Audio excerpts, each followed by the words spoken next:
दोस्तों नमस्कार, निशांति अकेडमी में आप सभी का स्वागत है। डी ट्रिपल एस बी पटवारी का डिटेल्ड सिलेबस हम लोग आज की वीडियो में डिस्कस करेंगे। डिटेल्ड सिलेबस का मतलब ये हुआ कि आपने अभी तक इतना आपके दिमाग में होगा, सेक्शन ए पढ़ना है, सेक्शन बी पढ़ना है।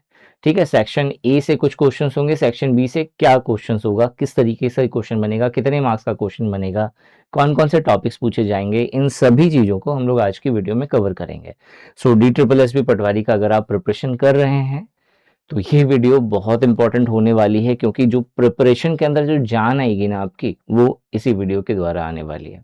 ठीक है, सो बेसिकली आप इसका पूरा सिलेबस चाह रहे हैं, तो मतलब ये वाली वीडियो का पूरा पीडीएफ चाह रहे हैं, तो निशांति एकेडमी का टेलीग्राम चैनल और व्हाट्सअप चैनल ज्वाइन कर लीजिएगा। वहाँ पे मैं शेयर कर दूंगा। और एक स्टार्ट करने से पहले कुछ बच्चों की क्वेरीज थी कि सर 15 मतलब वैकेंसीज है हमारे डी ट्रिपल एस बी पटवारी के लिए, तो क्या अप्लाई करना चाहिए या नहीं करना चाहिए। तो देखो, यहाँ पे पहले थोड़ा सा ठहरना है और समझना है चीज़ों को। ठीक है, जाने तो आपके 100 रुपए हैं यहाँ पे, पहले चीज़ों को समझ लेना, फिर उसके बाद फिर आप डिसीजन आपका खुद का होना चाहिए। ठीक है, एक्चुअल में क्या होता है, प्रॉब्लम क्या है वो मैं समझाता हूँ। ठीक है, देखो दो तरह का पहले यहाँ पे आपको नोटिफिकेशन मिलेगा। अगर आप सरकारी जॉब चाहते हैं और अच्छी सरकारी जॉब चाहते हैं, डिसेंट सरकारी जॉब चाहते हैं, तो मोस्ट ऑफ द स्टूडेंट्स का टारगेट क्या होता है, रेलवे, एसएससी, सीजीएल। ठीक है, अब बहुत हुआ, बहुत हाई फाई अगर आप प्रिपरेशन करेंगे तो सीएससी पे जाओगे, यही है सीएससी पीएससी। ठीक है, तो एक तो ये चीज हो गया। एक होता है जो थोड़ा सा स्मार्ट वर्क करता है, मतलब तो सिलेबस ऑलमोस्ट सेम होता है, कुछ चीजें अलग होती हैं। अलग का भी एक अपना प्लस पॉइंट है। ठीक है, उसे भी मैं आपको क्लियर करता हूँ। पहले इस चीज को समझ लेना, ये जो बहुत इंपॉर्टेंट है। सबसे पहले जो भीड़ है, जो भीड़ जो जा रही है ना, वो कहाँ पे जा रही है, जहाँ पे वैकेंसीज बहुत ज्यादा आ रही है, हर साल आ रही है। ठीक है, जैसे कि एसएससी सीजीएल बेस्ट एग्जांपल है, सीएचएसएल हो गया, उसी तरीके से रेलवे का हो गया, तो भीड़ इस साइड भाग रही है। पर प्रॉब्लम क्या है, यहाँ पे स्कैम का भी लेवल जो है ना, एक एक्स्ट्रा ऑर्डिनरी लेवल है। आप मतलब आप कितना भी अच्छा पढ़ लो, आप श्योरिटी यहाँ पे नहीं हो सकता आपका कि भैया मेरा सिलेक्शन होगा या नहीं होगा। दूसरे तरफ एक जगह पे वैकेंसीज कम है, वैकेंसीज कम है। अब वैकेंसीज कम है, इसके साथ साथ एक और नेगेटिव पॉइंट यहाँ पे ये होता है, फी बहुत ज्यादा हो जाती है। इस केस में अलग है, यहाँ पे मात्र 100 रुपए फीस बोली गई है एप्लीकेशन की। ठीक है, तो कुछ जगहों पे आपको एप्लीकेशन फी भले ही कम मिल जाएगी, और कुछ जगहों पे, लेकिन मैक्सिमम जगहों पे आपको एप्लीकेशन फी बहुत ज्यादा मिलती है। बट यहाँ पे क्या होता है, यहाँ पे नंबर ऑफ सीट्स जो है बहुत कम होती है, 10, 15, 20, 25 इस तरीके से मिलती है। ठीक है, अब थोड़ा सा समझिए इस चीज को। यहाँ पे हो सकता है कि आपका सिलेक्शन ना हो। ठीक है, और अब देखना बहुत सारे कमेंट भी ऐसे होंगे, भैया 15 पोस्ट के लिए कौन पढ़ता है। ठीक है, बट थोड़ा सा समझो इस चीज को। पटवारी जो है वो स्टेट लेवल पे भी बहुत सारे निकलते हैं। पटवारी अभी जैसे डीडीए का भी आया था, डीडीए पटवारी का नोटिफिकेशन, अब डी ट्रिपल एस बी का आया है। ठीक है, बहुत सारी चीजें ऑलमोस्ट कॉमन है यहाँ पे। तो इसका मतलब ये हुआ कि अगर एक बार अगर आपने इस तरह के जॉब का प्रिपरेशन कर लिया, ठीक है, इस तरह के जॉब का प्रिपरेशन कर लिया, तो अपॉर्चुनिटीज आपको इस बेसिस पे अलग अलग स्टेट्स की भी मिलेगी। आप जिस स्टेट से बिलोंग करते हैं उस स्टेट की भी मिलेगी। ठीक है, तो अगर आप सिर्फ एक 15 पोस्ट को काउंट करते हो, ठीक है, अच्छी बात है कि सिर्फ आप इस पोस्ट को काउंट कर रहे हैं, तो हो सकता है यहाँ पे सिलेक्शन ना हो। बट अगर आपने एक बार सिलेबस से गो थ्रू हो गए आपको, फिर बाकी जितनी भी वैकेंसीज निकलेंगी स्टेट वाइज, आपको क्या करना पड़ेगा, सिर्फ चीजों को ब्रश अप करना पड़ेगा, क्योंकि आपने ऑलरेडी फॉर्मेट्स वगैरह सब समझ लिया है यहाँ पे। तो आप पर है कि आप सिर्फ एक, जैसे होता है ना कि मंत्र साध लिया भाई कि मेरे को तो यही चाहिए, नहीं मिलेगा तो नहीं मिलेगा, मैं कुछ नहीं करूंगा, मैं बेरोजगार बैठा रहूंगा, वो सही है, लेकिन एसएससी सीजीएल ही क्रैक करना है, जीएसटी इंस्पेक्टर ही बनना है। एक तो ये मेंटेलिटी भी है।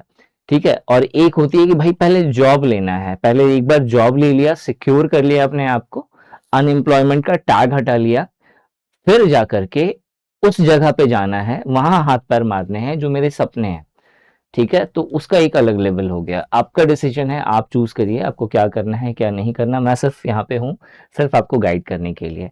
तो अगर आप डी ट्रिपल एस बी पटवारी का प्रिपरेशन करते हैं, तो सबसे पहला सबसे इंपॉर्टेंट चीज यही है कि आपको डिटेल्ड में सिलेबस मालूम होना चाहिए कि एक्चुअल में भाई पढ़ना क्या है।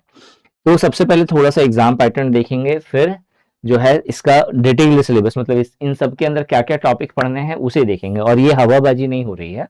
ठीक है, यहाँ पे जो क्वेश्चन पेपर आए हुए हैं लास्ट टाइम, उसे एनालिसिस करने के बाद ये बना हुआ है। ठीक है, तो इंपॉर्टेंट है सबके लिए। तो पूरा का पूरा जो पेपर होने वाला है सिर्फ एक एग्जाम होगा, क्वालिफाई कर लेते हैं तो डॉक्यूमेंट वेरिफिकेशन के लिए चले जाओगे। अब ये जो एक एग्जाम होगा इसमें सेक्शन ए सेक्शन बी करके दो आपका सेक्शन होगा।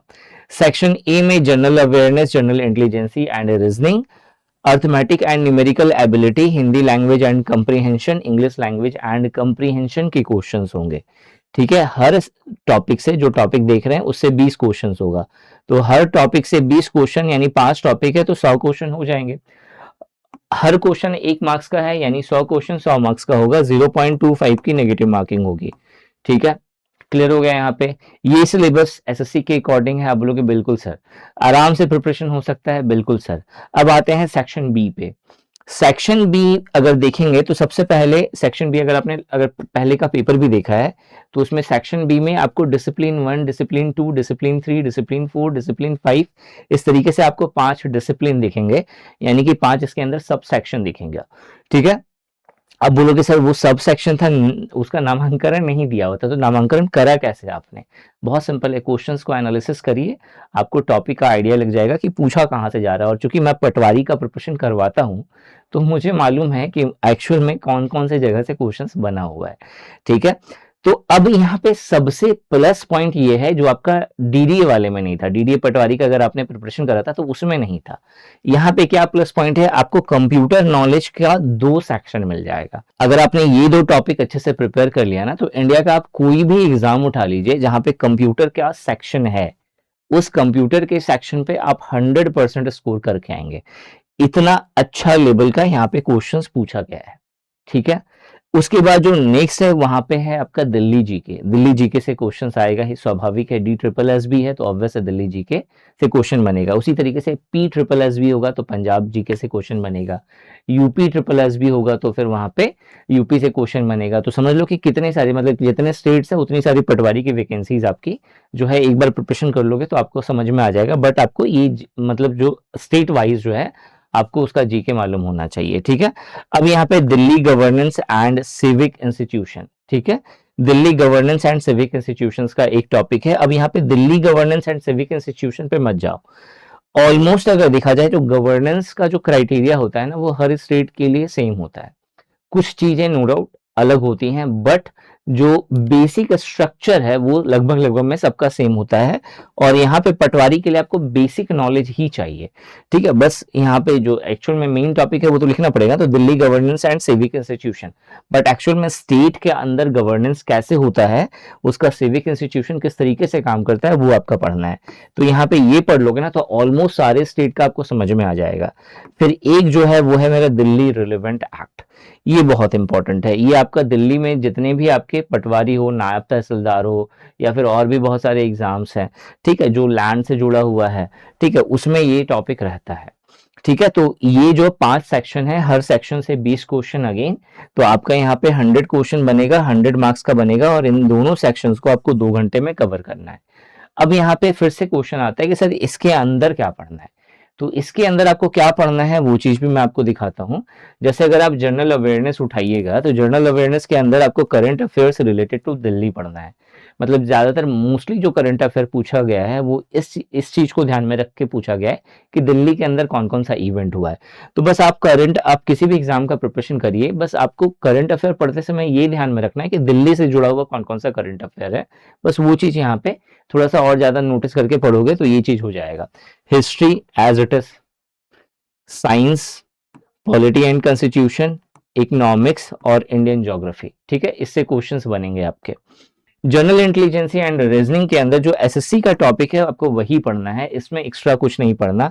Order and ranking, setting, arrangement, syllogism, inequalities based question पूछा गया है। Missing number, letters and symbols है। सीरीज है, कोडिंग एंड डिकोडिंग है। ठीक है, डायरेक्शन एंड डिस्टेंस है। ब्लड रिलेशन है। क्लासिफिकेशन है। ऑड वन आउट है। स्टेटमेंट एजम्पशन के क्वेश्चंस पूछे गए हैं। मिरर एंड वाटर इमेज है। डाइस एंड क्यूब है एंड मैट्रिक्स बेस्ड क्वेश्चंस पूछा गया है, जिसको आप मतलब एक तरह से मिसिंग नंबर जैसा ही काउंट कर सकते हो। ठीक है, इस तरीके का जो होता है ना जिसमें नंबरिंग होती है और एक नंबर जो है आपको यहाँ पे खाली रहता है जिसमें आपको पहचानना रहता है, उस टाइप का भी क्वेश्चंस बना है यहाँ पे पूछा जाता है। ठीक है, तो ये सारे रीजनिंग के टॉपिक थे। इसके बाद बात करें तो अर्थमेटिक एंड न्यूमेरिकल एबिलिटी। यहाँ पे आपको नंबर सिस्टम पढ़ना है, अलजीब्रा है, रेशियो एंड प्रोपोर्शन है, परसेंटेज है, प्रॉफिट लॉस एंड डिस्काउंट है, सिंपल एंड कंपाउंड इंटरेस्ट है, टाइम वर्क एंड वेजेस है, एवरेज है, टाइम डिस्टेंस एंड ट्रेन है, ये एवरेज 2 बार हो गया, मेंसुरेशन है और डीआई के क्वेश्चंस है। ठीक है, मतलब टिग्नोमेट्री छोड़ दो तो बाकी आपका एसएससी वाला मिल जाएगा आपको यहाँ पे। ठीक है, जनरल इंग्लिश की बात करें तो यहाँ पे फिल इन द ब्लैंक्स पूछे गए हैं बहुत ज्यादा last time. Fill in the blanks में आपको प्रीपोजिशन बेस्ड हो गया, वर्ब फॉर्म्स बेस्ड हो गया, या फिर वोकैब बेस्ड जो है फिल इन द ब्लैंक्स जो है पूछे गए हैं। सिनोनिम के क्वेश्चंस है, एंटोनिम्स है, इडियम्स एंड फ्रेजेस है, मिस स्पेल्ड वर्ड है, एरर डिटेक्शन है, सेंटेंस रीअरेंजमेंट हो गया, कंप्रीहेंशन पैसेज हो गया, इस पे बेस्ड जो है क्वेश्चंस पूछा गया है। ठीक है, अब जो है नेक्स्ट आते हैं जनरल हिंदी पे। जनरल हिंदी की बात करें, ठीक है, ये इंग्लिश वाला सेक्शन 2 बार हो गया, जरूरत नहीं है इसकी। ठीक है, जनरल हिंदी की बात करें तो शब्द भेद है, पर्यायवाची शब्द है, विलोम शब्द है, मुहावरे लोकगीतियां हैं, वर्तनी शुद्धि है, वाक्य सुधार है, संधि है, समास है, उपसर्ग प्रत्यय है और गद्यांश का टॉपिक है जो आपको पढ़ना है। इसके बाद जो है कंप्यूटर बेसिक्स की बात करें तो कंप्यूटर बेसिक्स के अंदर कंप्यूटर हिस्ट्री एंड जनरेशन है, इनपुट एंड आउटपुट डिवाइस है, कंप्यूटर मेमोरी है, ऑपरेटिंग सिस्टम है, एमएस वर्ड है, एमएस पावर पॉइंट है, एमएस एक्सेल है, वेब ब्राउजर है, सर्च इंजन है। इसके अलावा कंप्यूटर एडवांस के अंदर इंटरनेट एंड नेटवर्किंग है, साइबर सिक्योरिटी है, ईमेल एंड कम्युनिकेशन का टॉपिक ऐड करा गया है। जीके ऑफ दिल्ली की बात करें तो polity and constitution related to Delhi ये टॉपिक है। दिल्ली गवर्नमेंट स्कीम्स पर बेस्ड क्वेश्चंस हैं, history and culture related to Delhi है, geography and demography of Delhi है। अगर आपने डीडीए पटवारी का पहले प्रिपरेशन करा था तो ये चीज आपको कॉमन मिल जाएगी। ठीक है, मतलब उसी से आपका ये भी प्रिपरेशन हो जाएगा। Delhi governance and civic institution की बात करें तो इसमें पीडीएस और एनएफएसए है, एमसीडी री यूनिफिकेशन है, इंपीरियल दिल्ली कमेटी हो गया, विजिलेंस फंक्शन हो गया, Delhi board of school education partnership हो गया, मास्टर प्लान हो गया, पार्क एंड सोसाइटी के बारे में आपको पढ़ना है, दिल्ली जल बोर्ड के बारे में पढ़ना है और मजिस्ट्रेट के फंक्शंस के बारे में आपको नॉलेज होना चाहिए। लास्ट जो है वो है दिल्ली रिलेवेंट एक्ट, जिसमें Punjab land revenue act, land acquisition act, Delhi development act, Delhi land revenue act है, दिल्ली लैंड रिफॉर्म एक्ट है, नेशनल कैपिटल टेरिटरी एक्ट 2011 है और रिहेबिलिटेशन एंड रीसेटलमेंट एक्ट 2013 है। इतने सारे टॉपिक है जो आपको पढ़ने हैं। ठीक है, जहां से क्वेश्चंस बन सकते हैं आपके। ठीक है, तो ये पूरा का पूरा सिलेबस है, आप इसका स्क्रीनशॉट ले सकते हो या फिर जो है पीडीएफ चाहिए तो डायरेक्टली पीडीएफ आपको डाउनलोड करने को मिल जाएगा। टेलीग्राम चैनल ज्वाइन कर लीजिएगा और व्हाट्सएप ग्रुप भी ज्वाइन कर लीजिएगा, दोनों सबकी लिंक आपको डिस्क्रिप्शन में मिल जाएगी। ठीक है, अगर आप इसका प्रिपरेशन कर रहे हो, सेल्फ प्रिपरेशन तो पॉसिबल नहीं होगा। ठीक है, और ऑनेस्टली अगर मैं बताऊं सेल्फ प्रिपरेशन पॉसिबल नहीं होगा तो एक रिलेवेंट सोर्स, एक रिलेवेंट बुक इंपॉर्टेंट है। अगर आप बुक्स अगर सेल्फ स्टडी करते हैं और सेल्फ स्टडी पे बिलीव करते हैं तो दिल्ली रिलेवेंट एक्ट्स जो है ये आपको बुक के द्वारा कवर नहीं करना पड़ेगा। ये आपको जो है ये सारे जो एक्ट्स है ना, इन सब एक्ट्स का पीडीएफ आपको मिल जाएगा, इंटरनेट पे अवेलेबल है। ठीक है, या फिर टेलीग्राम चैनल वगैरह सब आप सर्च कर सकते हैं, आपको हो सकता है कंटेंट कहीं का भी मिल जाए जहाँ पे ये सारे टॉपिक्स कवर्ड हैं, आपको वहाँ से प्रिपरेशन कर सकते हो। मतलब इसके लिए कोई बुक नहीं है। मैं सोच रहा हूँ कि हमारी जो निशांति एकेडमी की बुक लॉन्च हो जो रिलेवेंट एक्ट को कवर करे और अमेजन पे इसकी बुक सेल हो। ठीक है, तो बहुत जल्द ये आएगा बट अभी इस पर डिले है, तो आप गूगल वगैरह सबसे आप सर्च करके इन सब टॉपिक को कवर कर सकते हैं क्योंकि बुक नहीं है, या फिर जो हमारा कोर्सेज है उस कोर्सेज के द्वारा भी प्रिपरेशन कर सकते हैं। ये Delhi governance and civic institution में ये जो टॉपिक्स है ना, ये आपको दिल्ली गवर्नमेंट के साइट्स पे मिल जाएंगे, आप वहां से प्रिपेयर कर सकते हैं। ठीक है, दिल्ली जीके की बुक आती है, आप कोई भी बुक लेकर के प्रिपरेशन कर सकते हैं। बाकी का जो सेक्शन है वो आपको बहुत सारे बुक्स में मिल जाएगा। जैसे कंप्यूटर अगर आप अच्छा से प्रिपरेशन करना चाहते हो, ये सारे टॉपिक्स को ढंग से कवर करना चाहते हो तो आर्यन पब्लिकेशन की बुक आती है। ठीक है, द फंडामेंटल ऑफ कंप्यूटर, तो वो बुक से आपका ये पूरा का पूरा जो बेसिक कंप्यूटर का बेसिक्स और कंप्यूटर का एडवांस दोनों चीज बहुत अच्छे से कवर्ड हो जाएगा। ठीक है, हमारा जो कोर्स है यहाँ पे DSSB पटवारी का, जिसके अंदर नॉलेज ऑफ रिलेवेंट एक्ट भी इंक्लूड करा गया है, मतलब सब कुछ एक्ट इंक्लूड करा गया है, सेक्शन ए और section B, full package course है ये। यहाँ पे आपको वीडियो क्लासेस, नोट्स और टेस्ट सीरीज तीनों मिलेगा। ठीक है, कोर्स की प्राइस जो है 5000 है, बट अभी आपको 5000 में नहीं मिलेगी क्योंकि कंटेंट वगैरह सब कुछ प्रोसेस में है। ठीक है, बहुत सारी चीज़ों की वीडियोस आपको ऑलरेडी मिल जाएंगी यहाँ पे, जैसे ये पूरा का पूरा कवर्ड है ऑलरेडी हम लोगों का। ठीक है, इसके अलावा इसका नोट्स का प्रोसेस चल रहा है, आपको एक वीक के अंदर अंदर इन सभी टॉपिक्स के नोट्स आपको कोर्स के अंदर मिल जाएंगे।